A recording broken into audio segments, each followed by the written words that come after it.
are so excited to have you on the team to help us disrupt this toxic culture around student loans, higher education, and parents and society and guidance counselors. There's like 1,000 villains that you can point at in this situation. Whew, yeah, it's crazy right now. Debt has been so normalized in this space. We are selling 18-year-olds debt where they think that taking out student loans that it's just normal, that it's just part of the process, and that's not okay. I'm so proud of the work that Ramsey's done with Borrowed Future and just bringing light to that situation. It really disrupts that toxic culture and it shows students, this is not the way to go and there are other ways that we can fix this. Yeah, there's definitely a lie that was sold, at least to me, and I know many, many people out there, where we as a society, we said, hey, if you just do really good in school and you get great grades, you'll have an amazing life, you'll go to your dream school, and life's going to work out for you.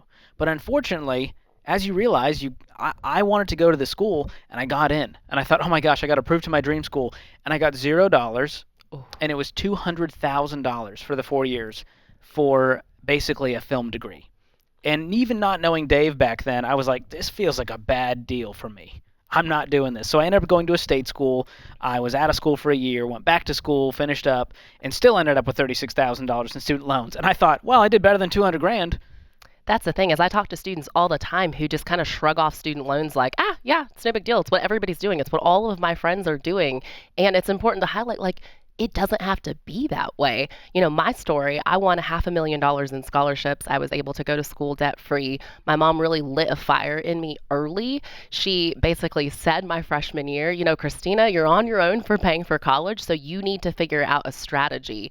And I'm so thankful she had that conversation early on because it gave me time to think about what I was doing and try to see, like, are there other ways I can go to college? Do I have to follow this notion that you have to take out student loans? And I learned that you don't. Yeah, it really comes down to having a plan, having a strategy, and having the conversation early. I mean, I just took a call, and she's got 7 kids, and she was very honest with them. And she said, "Hey, you're on your own." But I appreciate that honesty versus, we'll figure it out.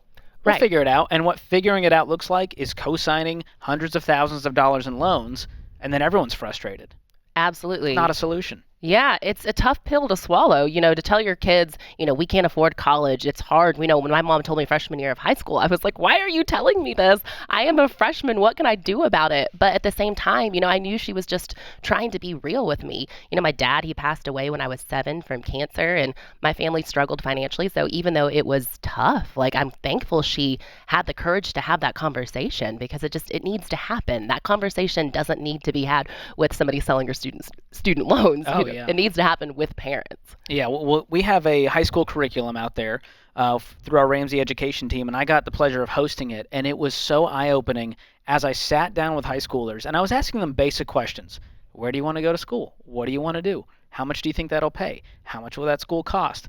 And I didn't realize it was going to be an interrogation. There were kids running out of there crying after we were done. Oh, And I thought, oh my gosh, I'm the first one to ask them these questions. Their parents are not talking to them about the future.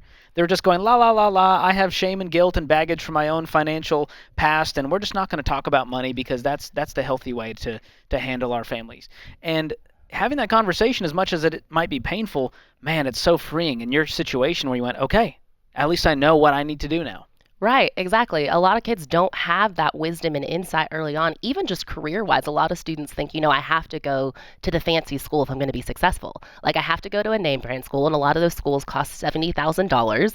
And that's just not true. If you walk around Ramsey, it's a competitive workplace. We have amazing people here. And if you ask people where they went to school, a lot of people went to community college. A lot of people went to an online school. A lot of people, just took non traditional routes, and they're still here working next to people who did go to prestigious schools. So, the reality is that you don't have to go to the fancy school to be successful. That is true all across workplaces in America. You'll have somebody sitting at a desk that went to an Ivy League, and you'll have somebody sitting right next to them that went to community college. So you have to just find your own path to success that's debt free. Oh, yeah. And these days, with the digital space that we live in, There are just so many opportunities. I mean, MIT has so many free courses out there where you're learning the same things that you would inside of the classroom that would cost you, thousands upon thousands of dollars. Right. And now there's amazing certificate programs. There's digital marketing certificate programs. There's all sorts of like coding boot camps and things that you can do online that'll get you incredible jobs that make great money. So it's like think outside of the box, explore your options. There's not just one right path. Yeah, and that's one of those things that we need to keep beating the drum on because students do think, well, if I don't go to college, I'm a nobody. Like all of my friends went, and here I am in my town, and I'm just not going to have a great life now. Well, and what's crazy is that trade school, that's still a great option. The trades are not going away. And the thing is no matter how hard the economy gets, no matter what the world looks like, we still need electricians, we still need plumbers. So it's like college isn't the only right route. It's the right route for a lot of people, but the right route for a lot of people is also going to be trade school. It's going to be all these different options that are out there. So it's important to figure out, what is right for you, what is right for your student, even if it doesn't look like what everybody else does. Yeah. And one of the problems is we live in such a comparison culture, and it's so much about your status and social media. And what I'm seeing is the number one job that students want is to be an influencer and to be a YouTuber. And while that's great that they want to have an impact in that way and they want to be front and center, that's fine. We're on camera, we're in front of microphones. There's nothing wrong with wanting that. But I question the motive behind it and the heart behind it and going, man, what do you really want to, like, what do you really want to apply full force in your life? What do you want to dig into? What is the topic? What is the area of focus? And once you ask those questions, you can get to some really interesting answers. Right, exactly. I also think, like, speaking of comparison, I think a lot of parents fall into the comparison trap. I've heard parents talk to me and complain to me that, in the high school environment, all these parents are talking about, well, where's your kid going to school? My kid's going to an Ivy League. My kid's going to this fancy school. And they almost feel pressure to have their kid go somewhere fancy or to sign on the dotted line for a parent loan. That's so toxic that the parents are Right. using their kids as a pawn to elevate their status. Or I went to this school, therefore my kid needs to go to this school too because this is our legacy. And they're going for the football team, and they're going because of the landscaping and the water slides and the world-class cafeteria, and we've lost our dadgum minds. Yeah, there's just so much toxic pressure in this space. And what results is student loans. Like, Yes. that's what happens when we don't have these conversations about, what's actually going on and the challenges.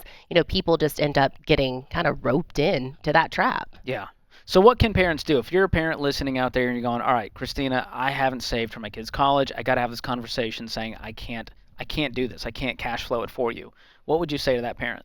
Well, the fact that they even want to have real conversations about money with their kids, that's amazing. There are so many parents that are scared to have that conversation or they just don't think about having that conversation. So let your kids know what they're going to be up against financially. Have those real conversations about where you guys are, what are they going to be responsible for when it comes to college and their future, and then take debt off the table. Like, you be the first person to tell your kids, we're not doing debt.